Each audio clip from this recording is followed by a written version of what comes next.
pula, walaupun masyarakat sudah mendapatkan makanan dan tempat tinggal yang layak, namun tidak cukup bagi kita hanya untuk berdiam saja. Mungkin kawan-kawan, masyarakat terlalu polos untuk menggugat. Masyarakat juga tidak peduli apa itu revolusi, apa itu restorasi, apa itu reformasi. Yang mereka mau hanyalah hak mereka yang diberikan sesuai proporsinya.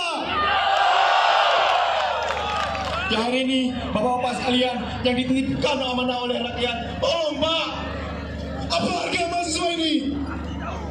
Tolong Pak, lihat kawan-kawan di sini. Mereka hanya ingin menyampaikan beberapa hal.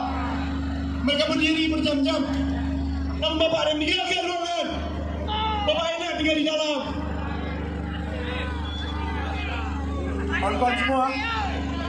Kawan-kawan semua, saya ingin kita bersama tetap dalam kondisi seperti ini.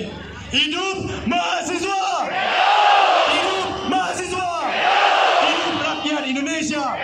Assalamualaikum warahmatullahi wabarakatuh. Edi Prananda dari BEM selaku Sekretaris Kabinet. Tugas-tugasnya. Ketika mahasiswa dilalaikan dengan IPK-IPK-nya kawan-kawan. Akan tetapi di dalam Tridharma perguruan tinggi, pengabdian merupakan harus kita prioritaskan. Sepakat kawan-kawan?